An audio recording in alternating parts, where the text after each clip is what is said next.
carreira, ou mesmo os que já estão na carreira, sejam orientados de forma permanente. Olha, como atuar, como agir, o que fazer, o que não fazer.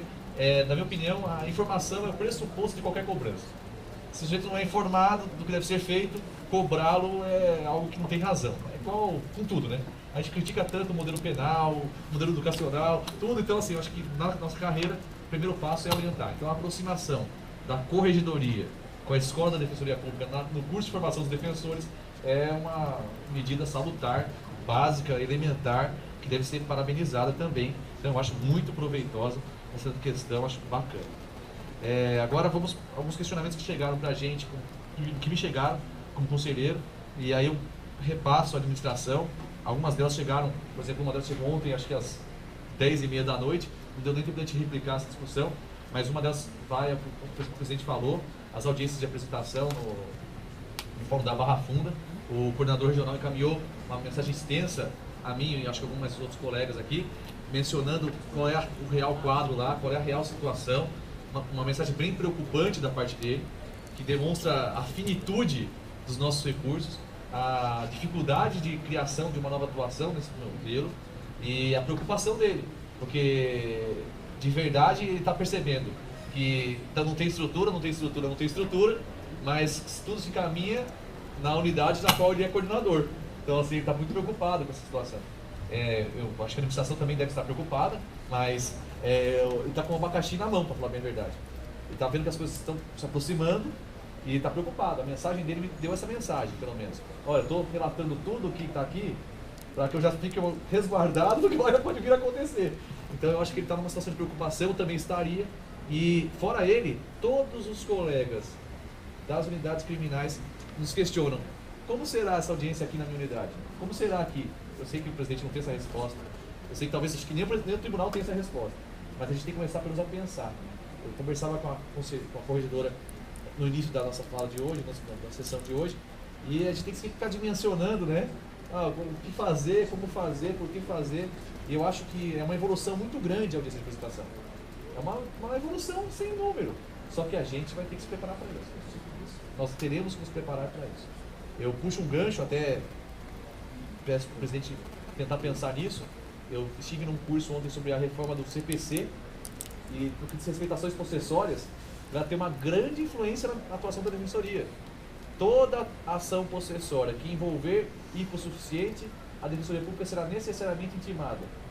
Se o código entrar em vigor amanhã, nós não temos como colocar em prática. Então, o mesmo problema relacionado às visitas, às audiências de apresentação, nós temos com as possessórias. E eu não conheço ação possessória de grande expressão na mídia, pelo menos, que não envolva pessoas hipossuficientes. Nós temos históricos famosos aqui em São Paulo, o caso da favela Puma, que é um caso mais antigo, que nós fomos vencedores, né? Os hipossuficientes venceram na justiça, mas nós temos casos de derrota também, como é o caso do Pinheirinho, que nós saímos derrotados, então a pessoa reintegrou a posse, que ocupou o imóvel. É uma preocupação muito grave.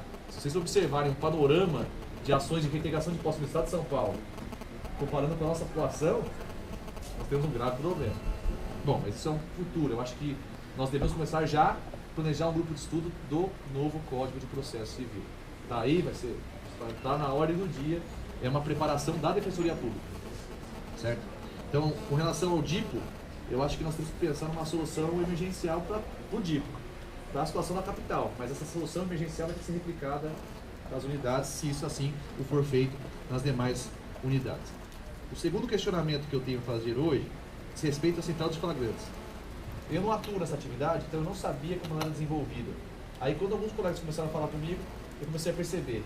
A queixa do colega é: ele gasta mais tempo preenchendo os relatórios da central de flagrantes do que fazendo a atividade em si. Eu não conheço o sistema de relatórios, reforço, eu não faço a atividade, eu acompanhei um colega fazendo atividades à minha frente. E aí ele tem dificuldade para acessar os flagrantes, mas quando ele acessa os flagrantes das outras regionais, ele atua, e a queixa dele é: a minúcia dos relatórios tem impedido uma atuação mais enérgica da minha parte.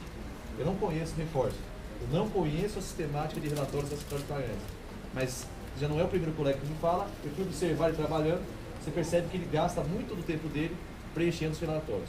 Eu não sei qual é o destino desses relatórios, eu não sei quem recebe esses relatórios, eu não sei qual é o resultado que se colhe desses relatórios. Mas o relatório só tem sentido se tiver isso. Olha, nós estamos colhendo esses dados para 2 pontos. Fazer isso, fazer isso, fazer isso. Então é uma queixa que me chegou e eu também, como eu disse, com a ressalva de falar, eu não sei exatamente como funciona, mas é uma queixa frequente dos colegas que eu gostaria de repassar, pelo menos para questionar, para saber como fazer e pensar. E a última fala minha, e aí também um momento talvez de saída do colega Luiz da triagem e ingresso do colega Alain, seja um momento de oportunidade para um questionamento que também me chegou por parte dos colegas da capital. Eles se queixaram a respeito de uma nova metodologia de assinatura de ponto quando ingressa na triagem.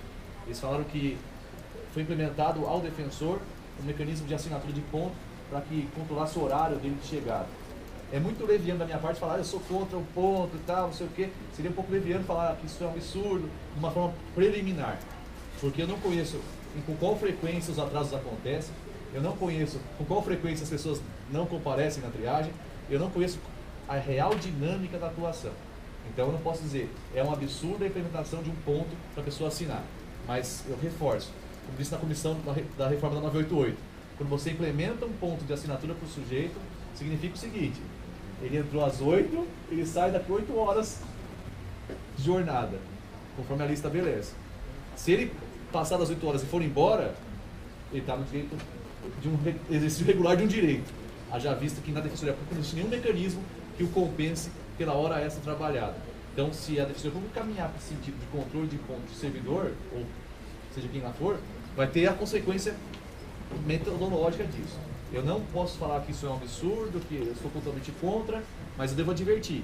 A assinatura de ponto para início de atividade é algo complexo na atuação. Eu não tenho conhecimento, porque não chegou nesse conselho, nenhum procedimento contra nenhum defensor por atrasos reiterados na triagem, ou por abandono da triagem, por nada disso. Então, quando eu li a mensagem, eu acho que tem inúmeras mensagens, acho que o colega, o segundo subdefensor está até copiado em algumas delas, que dão respeito a essa questão, mas tem 1000 colegas copiados, né? Então é um grupo enorme de pessoas. E aí eu falei, olha, eu não sei, não tenho como posicionar, nem favorável, nem contrário. Eu só posso questionar, falar, olha, por que isso foi implementado? Isso foi conversado com os colegas que exercem a atividade? Eles entenderam o que está sendo feito, por que isso está sendo feito? Naquele momento lá, eu acho que isso não foi tão, pelo menos pelos meios que eu li, não foram tão claros para mim. Mas isso, mais uma vez, numa lógica de ler o que me passam. Eu não vivencio a triagem da capital, eu não vivencio a central de flagrantes, eu só estou falando porque é o que me chega, e aí no papel de falar, olha, como podemos tentar aproximar nisso? Talvez no caso da triagem, aí, com a mudança agora do Luiz para o Alan, vale a pena sentar todos os colegas, fazer uma reunião e falar, olha, nós tivemos aqui nesse mês 100 colegas não vieram no horário, esse é o problema, como podemos resolver isso? É uma solução conjunta, é construído, pelo menos na minha concepção. Talvez dê para fazer isso, não sei se foi feito também, mas é uma sugestão de encaminhamento para a solução do problema. Acho que por hoje são esses questionamentos que eu tinha a fazer a todos. Boa tarde, bom dia.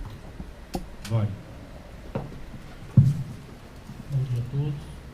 Minha fala aqui vai ser muito breve, pontual, para agradecer aqui a presença do Luiz Felipe e o trabalho que ele desenvolveu junto ao atendimento aqui na capital. Apesar de eu ser do interior e não estar presente, mais presente no atendimento, a gente verifica que realmente do início da Defensoria Pública e da época em que ele ingressou nessa atividade de organizar o atendimento, até hoje você vê que houve uma evolução enorme no respeito ao usuário e na qualidade do atendimento que é prestado. E isso se deve muito ao trabalho desenvolvido pelo colega Luiz Felipe. É por isso que eu queria aqui manifestar para agradecer o seu trabalho para a Defensoria Pública. Muito obrigado. Augusto. No mesmo sentido, até um pouco mais completo, porque eu atuei com você tem 3 anos e meio na triagem. Queria agradecer a sua atuação. De fato, nesses 3 anos, eu para perceber nitidamente a evolução do serviço. Você sempre deixou os defensores públicos e os usuários tranquilos e seguros da atividade. Sempre que surgiu uma dúvida, algum problema, você sempre estava disposto, muito bem, com muita boa vontade para solucionar o problema. Você virou um exemplo para vários defensores em termos de atendimento, como bem foi falado aqui, essa parte do contato com as pessoas, que é uma das coisas fundamentais de ser defensor público, você deu esse exemplo. Eu te parabenizo e espero que você tenha uma nova fase com bastante frutos. E também desejo boa sorte ao Alan, que vai assumir essa atividade de extrema importância na defensoria. Alexandre Alves. Bom dia a todos. Senhor presidente, eu tenho, na linha do que o senhor trouxe sobre propor a alteração da data da triagem, salvo engano, do dia 27 de fevereiro, pensando, não que eu tenha outorga de nenhum outro conselheiro eleito, mas pensando nos conselheiros eleitos, inclusive eu, que somos todos do interior ou região metropolitana, adiantar para quinta-feira a sessão do dia 14, que é sexta-feira pré-carnaval, principalmente porque a vinda e a volta creio que será complicado na sexta-feira. Então, se houver a possibilidade da gente adiantar para o dia 13 a sessão do dia 14. E também em consonância com o e-mail que o senhor encaminhou na primeira semana de retorno do recesso para nós conselheiros sobre os processos com vista da pauta positiva, alguns processos. Comigo estava o 338 de 2014 e eu finalizei o voto há pouco, uma hora mais ou menos, até de encaminhei para a Sara, não sei se ela encaminhou para vocês. E eu gostaria de pedir a inversão de pauta, até por conta dessa proposição nossa da sessão extraordinária do dia 17 de dezembro. Eu gostaria de pedir a inversão de pauta desse processo e em consonância com a preocupação, né, de Vossa Excelência, né, com aquele e-mail que também para a gente, para dar seguimento à pauta positiva. 338 de 2014, relatoria do conselheiro Luiz Gustavo. Somente isso, obrigado. Horácio.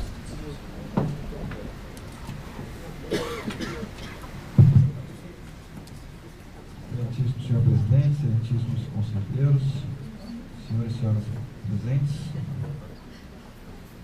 Queria aqui começar fazendo coro aqui as palavras com relação ao Luiz Felipe. Luiz é uma pessoa que eu tive o prazer de conhecer e compartilhar a dura tarefa e a dura missão de fazer a triagem na Defensoria lá na Liberdade 32. E dizer que, na verdade, eu me recordo, até eu era uma das pessoas que lembrava que você era da CGA antes de ir para a triagem, se eu lembro. E lembro também que quando você chegou, a gente tinha um cenário quase de caos na triagem. Era uma situação extremamente delicada e você implementou, num curto espaço de tempo, realmente algo que não existia, algo que era inédito. Você criou praticamente uma banca sua na triagem. E eu falo isso por quê? Porque você criou uma sistemática de atendimento à tarde da triagem, que acabava meio-dia, 1h, quando iria acabar nesses horários. Eu me recordo aqui de receber telefonemas de delegado, porque eu tinha oficiado um delegado na triagem, e ele não sabia como me responder. E você implementou um sistema de resposta dos ofícios encaminhados pela triagem. Então, eram os atendimentos de retorno das pessoas que se perdiam, que voltavam com uma questão a mais da triagem. Essas pessoas passaram a ser acolhidas na triagem. E falo mais, acho que até o mais importante. Quando a sua figura surgiu na triagem, muita gente, falo por mim, ficou um pouco receosa com a possibilidade da gente ter um fiscal na triagem, um corregedor da triagem. E ao contrário, você na verdade virou o porto seguro dos defensores na triagem. E eu também me lembro que mais ou menos nessa época houve a entrada dos defensores do criminal na triagem. Isso gerava muita dificuldade, ou até defensores novos que tinham acabado de entrar com uma dificuldade no atendimento, e até os mais velhos que tinham uma dificuldade com uma questão ou outra diferenciada no atendimento, todos recorriam a você. E todos eram muito bem atendidos, e você sempre tinha aquela resposta rápida de coisas que a gente falava, pô, essa aqui eu não tenho a mínima ideia do que é. Para onde eu encaminho? Você sabia até as competências de cor aqui, por nome de rua. Eu achava isso fantástico e, assim, mostra o total engajamento que você tinha na função que você exercia na triagem. Então isso gerou segurança para os colegas. Não vou esquecer também utilização das próprias senhas. Quando a gente tinha as etiquetas, você criou as chamadas etiquetas urgentes, e você acabou otimizando aquelas que sobravam, você guardava para conseguir um atendimento mais rápido para o cidadão, conforme o caso concreto, que era muito difícil nessa dinâmica que a gente tinha no dia a dia. E até posso dizer com muita segurança que, se não o único, é um dos poucos defensores que chegavam na defensoria às 7 horas da manhã. Você chegava cedo para acompanhar a fila da triagem. Isso eu vi. Uma pessoa que chega cedo para acompanhar uma formação de uma fila mostra realmente o quanto você se dedicou para esse trabalho e o quão é importante a gente reconhecer que o trabalho que você fez foi tão bem feito que foi muito difícil encontrar um substituto da sua vida. Nem sei, de repente nosso amigo tem um bom trabalho pela frente para tentar chegar no que você conseguiu construir do zero. Então acho que trago por essas palavras os meus parabéns, as felicitações, o reconhecimento pelo que você fez nesse tempo que você ficou à frente da coordenação da triagem. Parabéns. E, senhor presidente, eu queria também, até para finalizar, trazer uma questão para reflexão até da EDEP, da administração, com relação ao formato do nosso curso de formação. A gente sabe que o curso de formação vem se estendendo, existe um intuito de uma formação continuada, mas em conversa com o coordenador do grupo de segunda instância, agora lá dos tribunais, a gente percebe que existe uma grande dificuldade do defensor público, às vezes, em matérias mais práticas. Por exemplo, na questão da formulação de um recurso especial, de um recurso extraordinário. A gente sabe que o STJ cada vez mais vem sendo mais restritivo no recebimento dos recursos, e essa capacitação dos defensores de forma continuada, eu acredito que ela poderia ter um enfoque um pouco mais prático, né, da realidade dos colegas, do dia a dia, conforme a matéria. Então, a gente tem diversos colegas atuando na execução penal. Então, de repente, pegar a especialidade da execução penal, tentar fazer um cronograma de trabalho conforme o maior volume que a gente tem, um aperfeiçoamento. Acho que a ideia da sugestão aí do novo CPC, da gente já pensar num seminário, alguma coisa para ir aprofundando os debates, mas trazer esse debate também para o curso de formação, com questões mais práticas, porque é óbvio que é de suma importância a aproximação com a sociedade civil, a aproximação com o trabalho que é feito de forma mais teórica, mas eu acredito que a formação um pouco mais prática desses colegas que estão entrando, que estão trabalhando, eu acho que ela poderia ser melhor otimizada, de repente até mudar, colocar, formar, até para diminuir os custos dele. Não é? A gente tem um deslocamento muito grande de defensores, um gasto exagerado aí, de repente até com a realidade orçamentária que a gente está tendo com os defensores, tentar fazer uma repaginação nesse curso, dando esse enfoque um pouco mais prático para os defensores públicos. Senhor. Bom dia a todos. Eu queria iniciar minha fala dizendo que comungo a mesma felicitação do Luiz Eduardo em relação às comunicações, especialmente a questão da gestão. Esse boletim da gestão acho que acaba trazendo uma aproximação do defensor com as decisões da Defensoria Geral. Portanto, isso alivia não só a associação, como os conselheiros, etc. Queria iniciar minha fala, presidente, segundo sub, retomando a questão do DIPO. Como os senhores sabem, a FADEP também foi copiada nessa questão. Ontem, às 5 horas, nós tivemos uma reunião lá junto com os colegas do DIPO, onde eles disseram para a gente que vocês estiveram lá, das propostas, das discussões. E uma questão que me chamou muito a atenção e, portanto, é diferente de todas as ponderações que nós tivemos aqui, é a preocupação dos colegas com a qualidade do trabalho, né? Todos nós sabemos que o DIPO encampou a questão trazida pela conferência, a defesa incondicional de qualquer um dos réus, em qualquer um dos crimes, e eles têm uma grande preocupação hoje com a qualidade dessa defesa, Deron. Eu acho que a gente precisa realmente pensar, os colegas disseram para a gente que serão, claro que o Tribunal de Justiça vai oficializar isso, serão 6 salas de audiência, mais 4 o tempo todo. Nós temos um trabalho de atendimento que a administração já está pensando, como será distribuído, mas principalmente a preocupação dos colegas com a qualidade do trabalho. Então, não tenho a mínima dúvida, e todos eles mostram, assim como o defensor geral, a preocupação mesmo de que esse é um projeto importante, mas que esse projeto de atendimento do DIPO, do jeito que vem funcionando, pode ter um problema com essa qualidade, até por conta do tempo.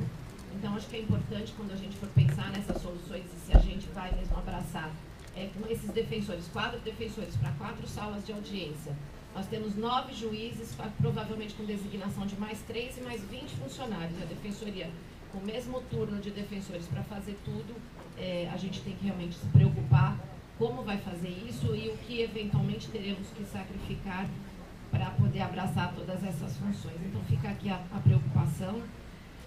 Eu queria também trazer a questão, eu não me lembro disso ter sido retomado aqui, do nosso pedido de pro-hardware. Os colegas têm insistentemente falado da questão dos nossos computadores.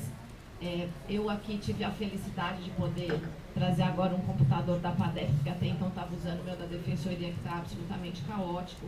Acho que a gente pode avançar nessa medida e gostaria de trazer isso de novo para a Defensoria Geral para ver quais são os avanços nesse tema. Finalmente, eu quero pegar aqui a fala do Luiz Felipe, lógico, vou somar os demais para cumprimentá-lo. Dizer que nesses 6 meses que tenho estado à frente da PADEP, o Luiz Felipe sempre colaborou com aquilo que a gente precisou, né? Então, Luiz Felipe, quando tivemos a questão da tratativa do café da manhã e qualquer outra questão, o Luiz Felipe sempre esteve lá. Precisaria ter o mínimo compromisso de ajudar a PADEP nessa questão, dessa preocupação, mas sempre teve isso. Então, eu acho que vou me somar aos demais que falam da importância da tua presença, do teu comprometimento junto a esse trabalho, mas eu acho que vai além disso, né? Eu queria dizer aqui, estava até perguntando para a Kátia de qual concurso nós somos, mas esse ano eu completo 25 anos à frente da Defensoria, né? Foram muitos anos, nem sei quantos, na Procuradoria de Assistência Judiciária e agora, felizmente, à frente da Defensoria Pública. E só quem tem, talvez, essa memória é que possa ver a importância e a diferença do nosso trabalho na sociedade. Desde o nascimento da Defensoria, acho que a gente tínhamos aquilo que o Pedro falou, aquilo que a Kátia deve saber, o que tínhamos antes naquela triagem ou naquilo que era a recepção da PAJ e o que temos hoje não tem nível de comparação. Não dá para comparar. A começar pela qualidade do atendimento, do prédio, pela organização, por como você dominou essas questões de triagem, e, portanto, o usuário não fica mais de um lado para outro, bem orientado. Então, quando nós sofremos, e a cobrança faz parte do sistema republicano, mas quando sofremos essa cobrança, e principalmente quando sofremos críticas em relação ao trabalho dos defensores, é muito importante a gente ter memória do que éramos e do que somos, e de onde chegamos. E se chegamos isso por conta de toda a estrutura que temos, nós chegamos muito por conta do trabalho do defensor no dia a dia.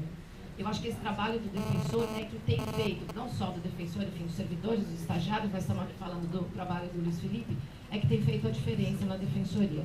E é por isso que eu quero pegar esse gancho também, para dizer que hoje nós vamos ter uma AGE, vamos discutir a questão remuneratória, e eu acho que é muito importante a gente pensar na valorização do defensor. Eu acho que a gente tem todo um trabalho do defensor, nós temos aí todo um trabalho buscando que essa carreira tenha cada vez mais destaque, e ela tem destaque também e fundamentalmente por causa do trabalho de cada um que está aqui dentro, e pedir, portanto, que os colegas participem desse debate. É um debate importante.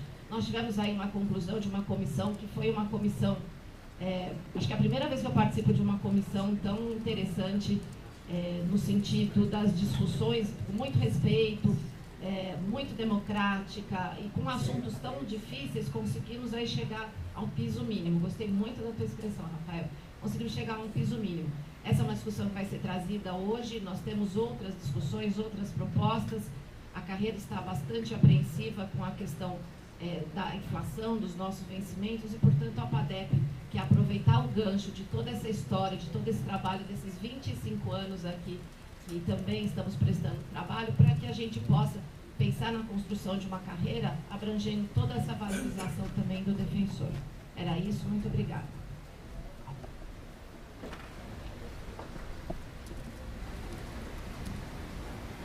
Respondendo aqui as alegações, Vou pedir para o Luiz Gustavo falar sobre os CADs, né, levantado aqui pelo conselheiro Pedro Avelar. Também o Luiz vai fazer esclarecimento aqui sobre os relatórios do Central de Flagrantes.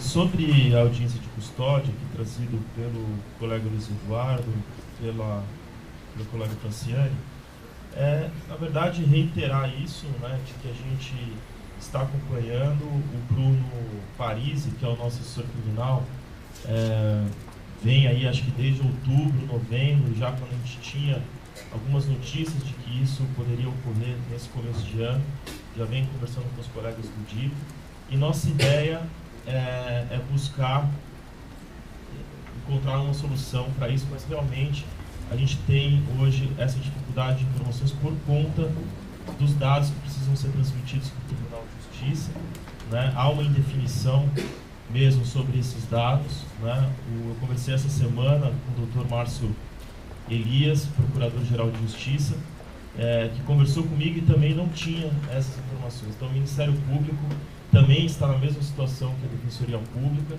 eles precisando também pensar para fazer uma organização interna, pensar quantos promotores serão necessários naquela atividade, e também há então esse déficit mesmo de informação.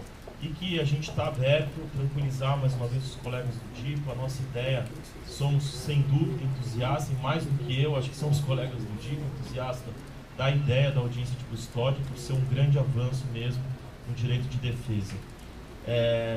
Mas certamente estamos aí fazendo tudo isso, pensando na qualidade, pensando na possibilidade mesmo de atuação. Então a gente precisa dessas informações até para dar um primeiro passo, né, e conseguir abarcar toda essa atividade. Então, até o que o colega Luiz Eduardo trouxe, né, a nossa ideia é buscar um atendimento agora no DIP, sem dúvida, daí iniciar uma discussão mais abrangente, pensando daí na expansão disso para as demais unidades, já que hoje não existe também nenhuma previsão, esse projeto, a ideia de se fazer um piloto aqui na capital, né? Então esse projeto, um piloto aí de 6 meses, então pelo menos pelas notícias que vêm principalmente do CNJ, é de que primeiro ocorreria esse piloto para depois eventualmente estender para outros locais. Então, por hora, não existe nenhuma previsão de início da audiência de custódia em outro local que não seja a capital, mas certamente teremos mais tempo, até de forma mais tranquila, para conversar isso nas demais unidades, mas de antemão já é até possível visualizar, apesar da dificuldade que também será nas demais unidades, mas acredito que será mais fácil nas demais unidades do que no próprio DIP, né, já que na capital a gente concentra os flagrantes de praticamente toda a capital que é destinada ao DIP. Então, certamente, talvez numa unidade do interior tenha até mais facilidade desse encaminhamento do que no DIP, já que concentra um número de flagrantes muito grande. O Luiz vai falar sobre central de flagrantes.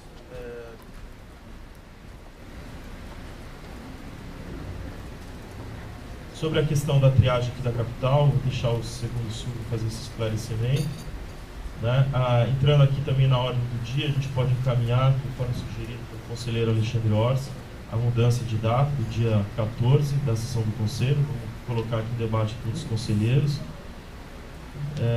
Também sobre o pedido de inversão, né? Podemos apreciar, então logo entramos na ordem do dia. Sobre a fala do conselheiro Horácio, né, dizer que acho que a IDEP pensa aí, né, em modelos e sempre aprimorar mesmo essa atividade. Acredito até que isso, de forma paulatina, já esteja sendo feito nesse curso agora. Estou vendo até que os colegas que estão sendo chamados, as pessoas, os palestrantes, já têm voltado um pouco para esse cunho mais prático, mais do dia a dia. Né? Ainda não é oficial, mas eu também tenho conversado com o Danilo Mendes, diretor da escola, que disse já está preparando um curso de capacitação sobre o novo CPC. E eu acho que a questão da Franciane trouxe sobre o ProHarder. Essa semana o conselheiro Luiz Eduardo mandou até um e-mail para mim, que eu respondi. Ele indagou outras questões, mas também sobre o ProRado. E aí o que eu coloquei é que a gente continua nessa análise. Falei que até essa semana, a próxima semana, a gente teria aí uma conclusão da AJ. Em seguida vamos fazer uma reunião da AJ, da CTI, comigo, CTI, AJ e EDEP, para que a gente então definitivamente tenha uma decisão sobre isso, e não sendo o caso, não havendo aí, se caso não seja possível, a questão é mesmo a questão jurídica mesmo que está sendo enfrentada.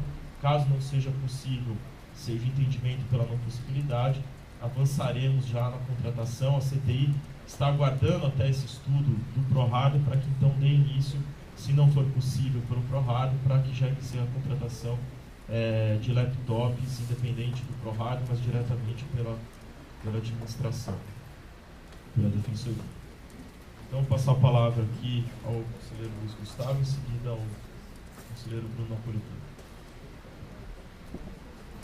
Bom dia a todos e todas. Primeiro, se o presidente me permite, queria só acompanhar a fala do Alderon, dialogar um pouco com relação a São Vicente. Também, antes, na semana passada, estive lá, vi as questões estruturais da unidade, também o trabalho que eles desenvolvem junto aos usuários, que realmente é um trabalho que pesa as limitações daquele prédio em que eles estão. É muito bem feito, que realmente dá a acolhida necessária aos usuários. E eu também fui visitar a obra junto com eles, vi realmente a necessidade de fazer esse acompanhamento mais contínuo pelos engenheiros da CGA, para que o novo prazo, que é, salvo engano, julho, 7 de julho de 2015, seja cumprido com a entrega da obra, com todos a infra de rede, a climatização, que pelo pré-contrato é obrigação do proprietário. Justamente por isso, eu pedi ao grupo técnico que agendasse uma visita dos engenheiros da Defensoria já agora para fim de janeiro, começo de fevereiro. Essa visita vai ser um primeiro acompanhamento da obra. Em seguida, eu, junto com o Félix e com os colegas de São Vicente, teremos uma reunião com o proprietário, justamente para tratar de toda essa evolução. O proprietário garante que a obra ficará pronta. Inclusive, ele para essa reunião, ele, como sugestão de pauta, pediu que nós tratássemos até de um cronograma de envio de imobiliários. Enfim, esse acompanhamento, Alderon, já está providenciado. Eu vou até reforçar pelas suas observações com o Félix, mas já temos uma agenda justamente nesse sentido, de fazer um acompanhamento dessa obra para que tudo corra bem e o prazo seja cumprido. Com relação aos CADs, né, que o Pedro Avelar mencionou, até por ser defensor da infância, realmente esses CADs já ocorriam em muitas unidades do interior, já faziam, até porque no interior o volume desses CADs eles não são tão expressivos, até pela previsão do Estatuto da Fundação Casa, que prevê que só realmente infrações de gravidade, de maior gravidade, sejam apuradas por meio de CADs. Infrações leves e infrações médias são, na verdade, alvo de intervenção socioeducativa, né, e não de CAD. O sistema eletrônico ele foi montado, Pedro, junto com os técnicos da Fundação, porque nós sofremos uma ação civil pública contra a Defensoria, em que o Ministério Público exigia a atuação da Defensoria em todos os CADs do Estado inteiro, né? Nessa linha, nós construímos um sistema que permite à Defensoria ter ciência de todos os CADs, atuar de forma eletrônica naqueles que são, pese a restrição da Fundação Casa, são de menor gravidade ou ocorrências menos impactantes, que exijam a presença do defensor público in loco. Aí, nesses casos, o defensor vai poder fazer uma manifestação direta pelo sistema, inclusive exigindo provas, enfim, fazendo as suas alegações ali. Mas esse sistema ele tem como uma vantagem, por ele informar os defensores do teor de todos os CADs, permitir ao defensor que verifique qual é aquele CAD de grande impacto, por exemplo, uma rebelião na Fundação Casa, ou supostamente uma rebelião, e lá compareça. Por óbvio, até pelo regimento interno prevê um prazo de julgamento, como o próprio Pedro disse, de 5 dias para o CAD, instauração e julgamento de 5 dias após o fato, período em que o adolescente pode ficar na segregação cautelar. Por isso também o sistema digital ele acompanha esse prazo mais exíguo dos CADs de 5 dias. Enfim, mas ele tem a vantagem de permitir essa atuação mais apurada em todo o Estado. Lógico, o sistema não é perfeito, porque ainda não temos condições de participar presencialmente de todos os CADs, mas isso já é um avanço pelo que a gente tinha, principalmente na capital, em que não tínhamos uma atuação. Com relação ao questionamento trazido pelo Luiz Eduardo a respeito dos relatórios da Central de Flagrantes, esses relatórios, na verdade, eles não são o relatório da Corregedoria, que também existe, mas ele é um relatório geral com relação a todos os autos de Central de Flagrantes analisados na atividade. Ele é um relatório que a deliberação 287 de 2013, ela prevê no seu artigo 6º, parágrafo 2º, a obrigação de todo participante da Central de Flagrantes, da atividade Central de Flagrantes, fazer um arquivo virtual da sua atuação. Esse arquivo virtual ele existe desde a época, num link da área restrita do site. Ele permite o compartilhamento de atuação entre todos, e esse arquivo digital, mas confesso que a gente pode analisar e ver se há alguma forma de alterar e melhorar, tornar mais rápido isso, mas para suprimir, isso teria que passar pelo Conselho, porque é uma obrigatoriedade prevista na deliberação de 2013. E nesse sentido, pelo que me recordo, essa obrigação ela veio no sentido de trazer um acompanhamento até de dados da Central de Flagrantes, que são muito relevantes para que nós possamos acompanhar a evolução do nosso trabalho. Enfim, vale aí uma reflexão mais detida.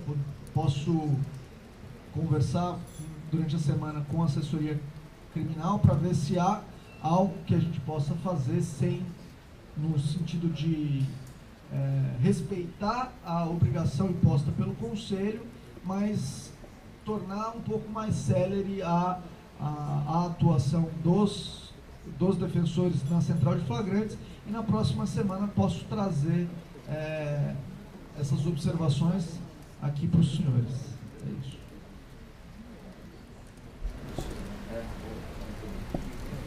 Vou tomar a liberdade então de já manifestar sobre a triagem, só que rapidamente eu queria antes fazer menção à escolha do Alan para a triagem. Eu acabei na minha fala discorrendo sobre a saída do Luiz e deixei de mencionar que o nome do Alan ele surgiu na verdade de conversa com diversos defensores públicos que sempre apontaram, apesar do curto tempo dele na carreira, ele é do 5º concurso, uma extrema dedicação.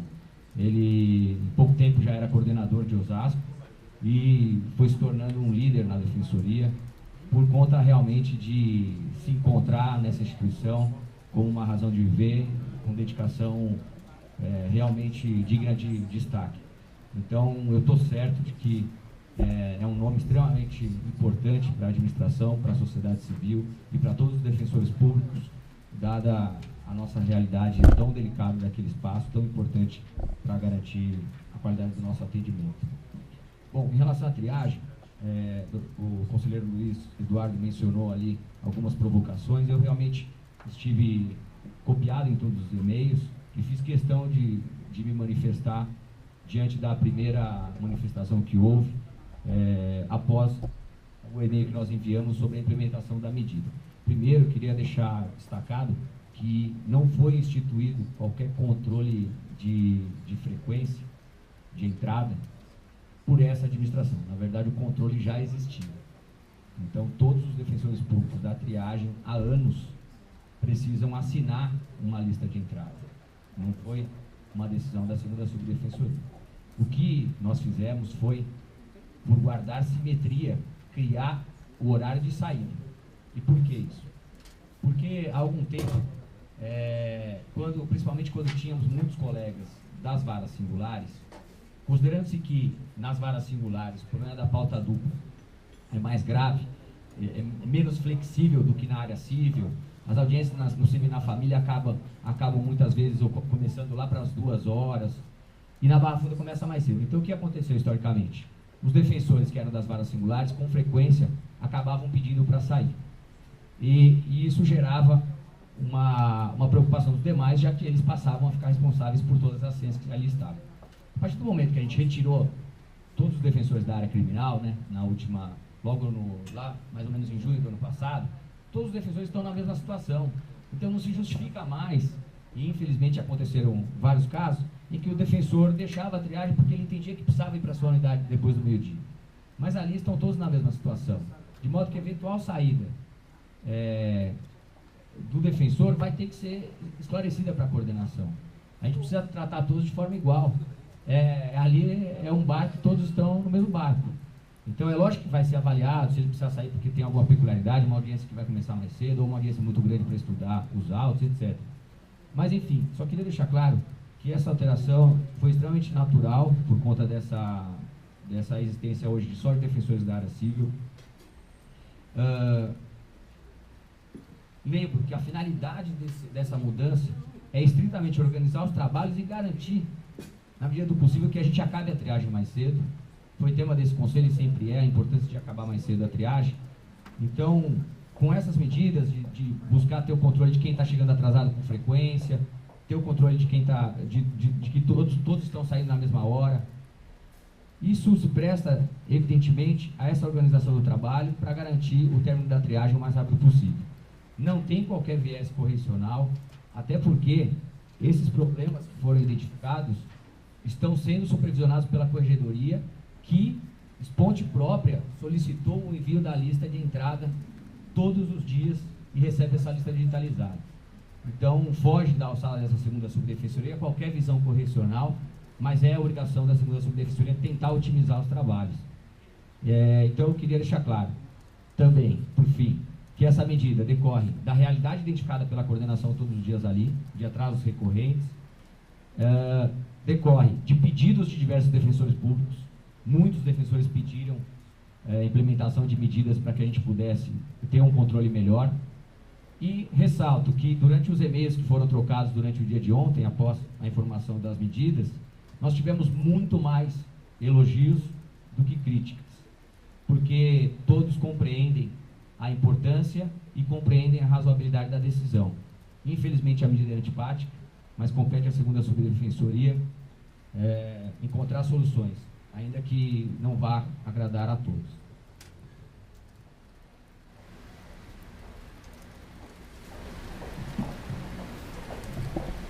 Então, para na ordem do dia,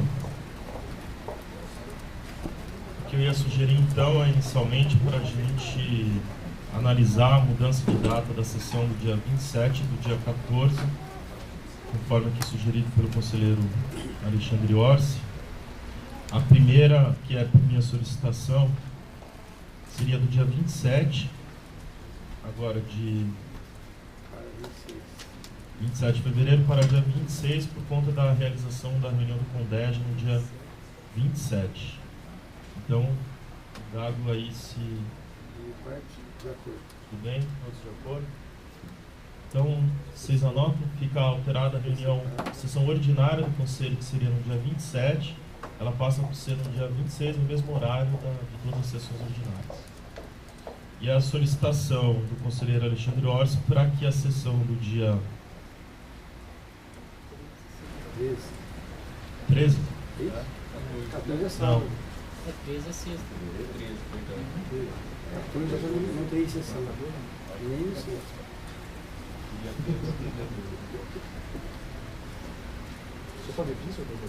É que no dia 13 não teria mesmo, né? Então. Ah, carnaval. Mas não está na lista de Ah, afastamento. véspera de carnaval. Não tá, mas não está na lista de afastamento, de, como fala? Suspensão de expediente, não.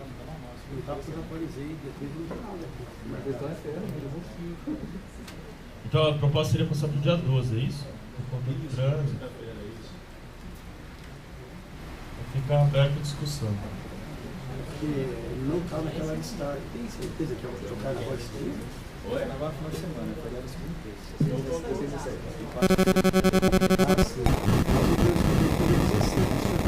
Isso, 16, 17, 18 até 20.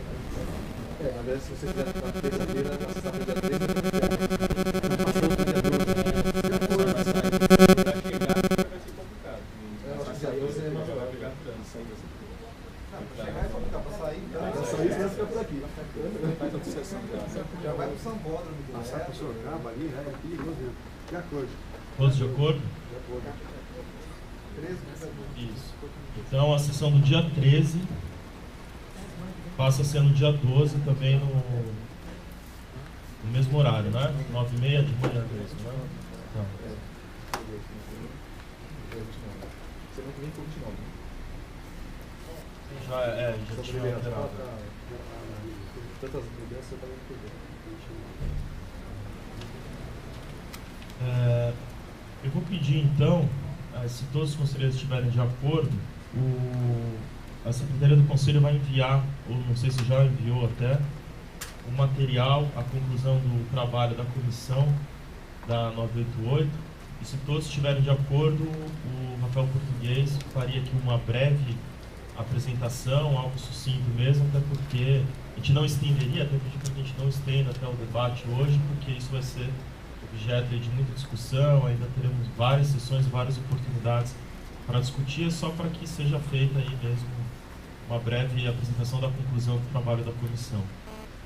Todos estão de acordo?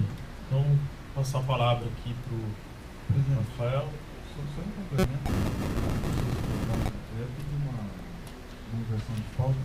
É que é um processo que eu estou julgando perda de superveniência de interesse e tal. Então, se fosse o caso depois, como ele é rápido. Assim que ele fizer a apresentação, eu indago todos se alguém mais tem alguma inversão, que também tem uma inversão aqui de um afastamento que acho que é do Augusto para o evento da Enadep na próxima sexta-feira. Talvez fosse o caso de votar. O processo. Modernizou-se, esse negócio é bem moderno, né? Quer usar o sistema lá, né? Não. Voltamos para o passado. Ah, achei que fosse. Voltamos para o período Avelar.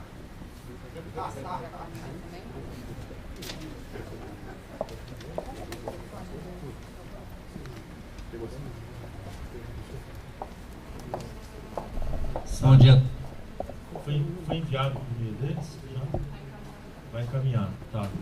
Então com a palavra.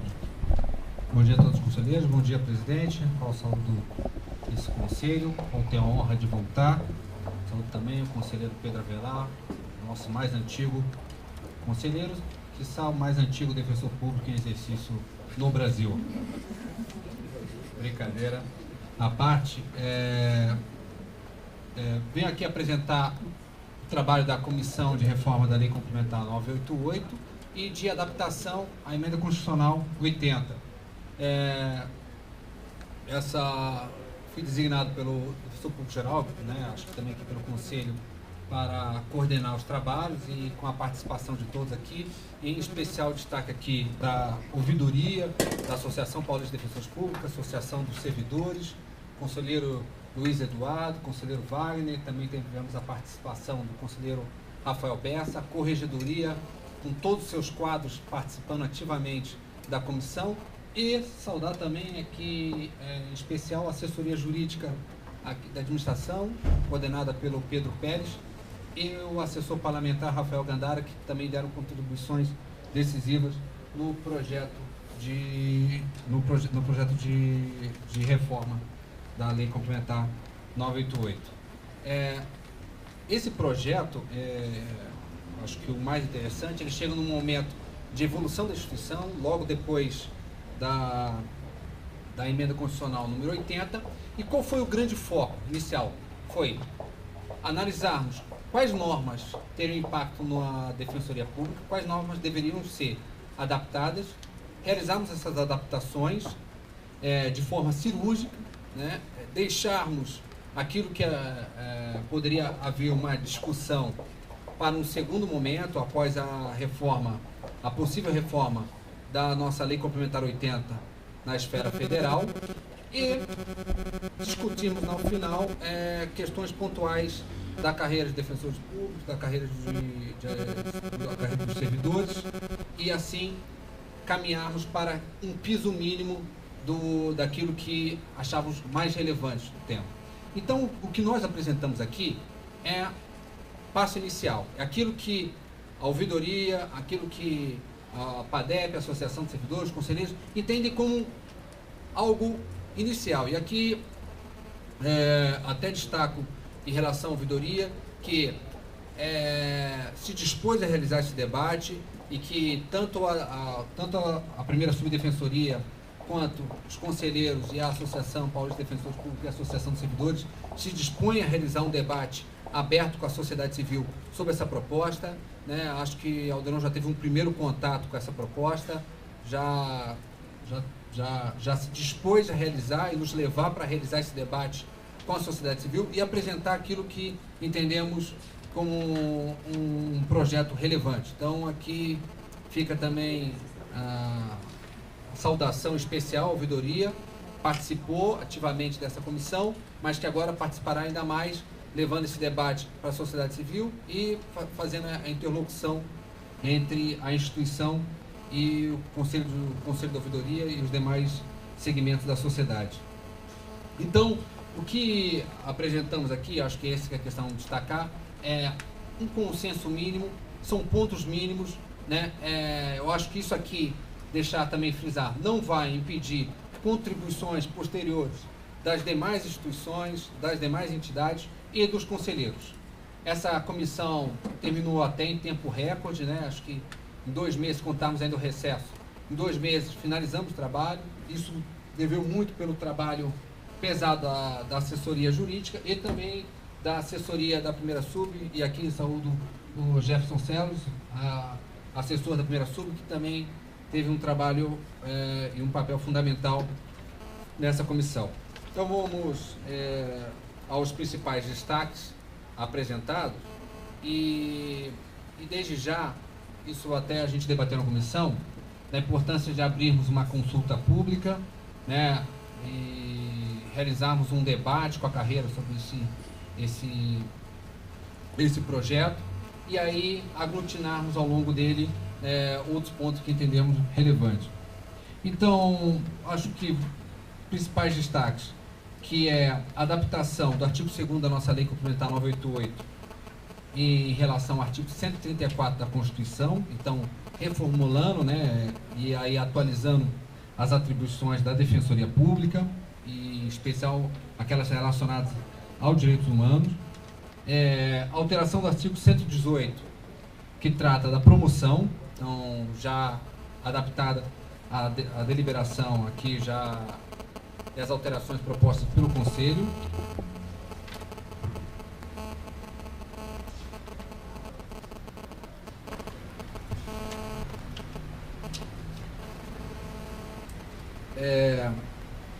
No artigo 11 das disposições transitórias, incluímos o auxílio saúde para todas as carreiras, tanto na nossa lei quanto na lei de servidores. Vamos incluir o auxílio saúde, também atualizando a nossa legislação conforme as demais carreiras jurídicas do Estado.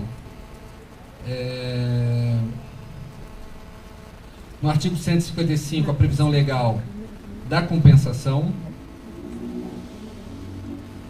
Artigo 135, versando sobre a a indenização das férias. Artigo 142, atualizando a norma sobre a licença maternidade. Artigo 144, também atualizando sobre a licença adoção.